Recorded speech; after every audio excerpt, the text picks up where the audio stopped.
महाराष्ट्र के जलगांव में हुए दर्दनाक रेल हादसे ने पूरे देश को झंझोर के रख दिया है। इस हादसे में कई यात्रियों की मौत हो गई, जबकि दर्जनों लोग गंभीर रूप से घायल हो गए। कांग्रेस नेता सचिन पायलट ने इस हादसे पर गहरा दुख जताया है और केंद्र सरकार और रेलवे प्रशासन की लापरवाही पर गंभीर सवाल उठाए हैं। वो बहुत दुखदाई है। मालूम पड़ा कोई अफवाह फैली, उससे लोगों ने चेन खींच ली और बहुत से लोग उसमें मारे गए।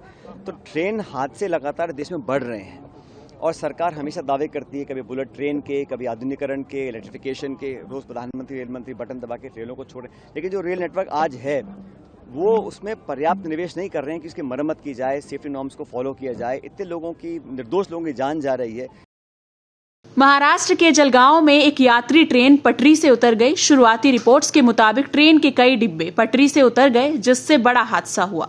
हादसे के वक्त ट्रेन में सैकड़ों यात्री सवार थे। हादसे के कारणों की जांच की जा रही है, लेकिन शुरुआती जानकारी के मुताबिक तकनीकी खराबी और रखरखाव में कमी इसकी वजह हो सकती है। रेल मंत्रालय ने दुर्घटना की जांच के आदेश दिए हैं और घायलों को हर संभव मदद का वादा किया है। हालांकि विपक्ष ने सरकार पर सुरक्षा उपयोगों में लापरवाही और रेलवे के रखरखाव में ढिलाई बरतने का आरोप लगाया है। ये बहुत दुखद है। मुझे लगता है सरकार को एक व्हाइट पेपर जारी करना चाहिए कि रेलवे के अंदर पिछले 10 सालों में कितना आपने निवेश किया, कितने लोगों की जानें गई हैं। ट्रेनों का एक्सीडेंट्स लगातार हो रहा है और जवाबदेही तय नहीं हो रही है।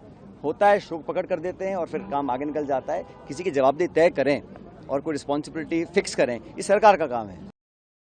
रेलवे में सुरक्षा व्यवस्था होनी चाहिए, क्योंकि ये दुर्घटना रेलवे की सुरक्षा और रखरखाव व्यवस्था पर सवाल उठाती है।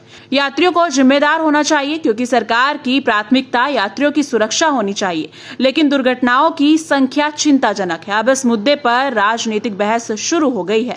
विपक्ष और सरकार के बीच इस मुद्दे पर बहस तेज हो गई है।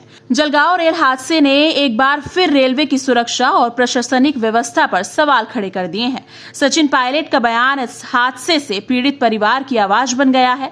अब देखना यह है कि सरकार इस मामले में क्या कार्रवाई करती है। आपकी क्या राय है? क्या रेलवे को अपनी सुरक्षा व्यवस्था में सुधार करने की जरूरत है? अपनी राय कमेंट सेक्शन में जरूर शेयर करें।